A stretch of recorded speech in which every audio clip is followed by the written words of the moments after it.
नमस्कार प्रिय बच्चों, जैसा कि हमने पूर्व में व्याकरण का एक बहुत ही महत्वपूर्ण पाठ और बहुत ही रुचिकर पाठ पढ़ा, अलंकार।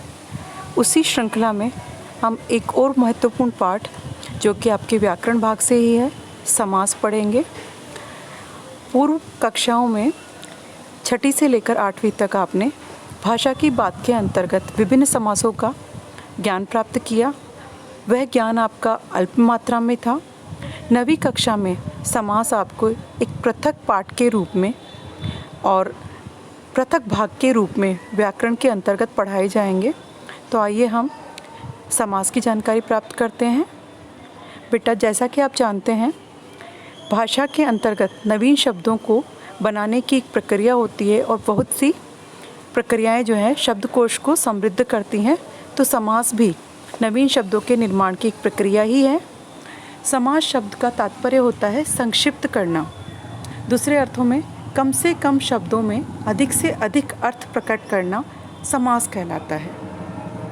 एक बार मैं पुनः दोहराऊंगी, कम से कम अर्थों में अधिक से अधिक अर्थ प्रकट करना समास कहलाता है। अथवा कहें कि 2 या 2 से अधिक पदों, पद शब्द से तात्पर्य होता है शब्द। 2 या 2 से अधिक पदों का परस्पर संबंध बताने वाले शब्दों या फिर कहें कि प्रत्ययों का लोप होने पर उन 2 या अधिक शब्दों से जो एक स्वतंत्र शब्द बनता है, उस शब्द को सामासिक शब्द कहते हैं। और उन 2 या अधिक शब्दों का जो संयोग है वह ही समास कहलाता है।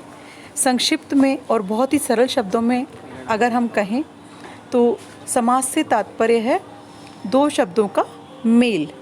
तो इस प्रकार से समास जो है वो बनता है। समास के पदों को अलग अलग करने की प्रक्रिया को हम समास विग्रह कहते हैं।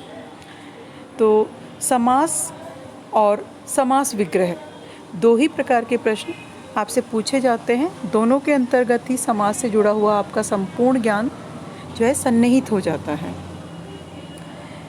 तो देखिए, आज हम देखेंगे कि समास में मुख्य रूप से 2 पद होते हैं और समास में 2 पद जो होते हैं उनमें भी हम पहले पद को बोलेंगे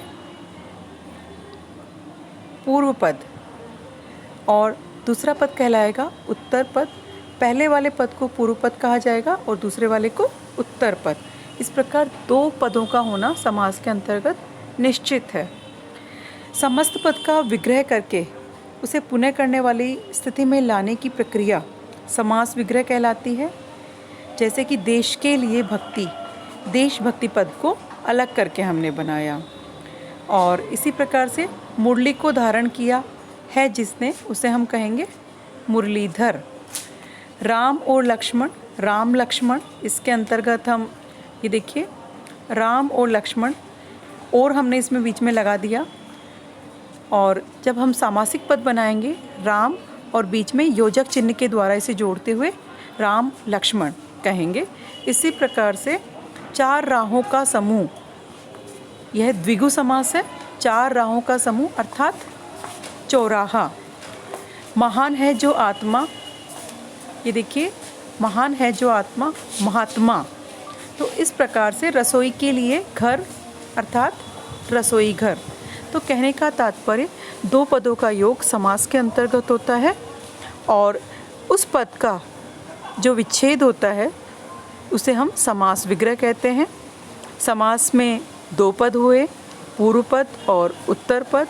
तो इस प्रकार से यह समास की अति अल्प और बहुत ही महत्वपूर्ण जानकारी है। आगे की कक्षाओं में हम समास के भेद पढ़ेंगे। धन्यवाद।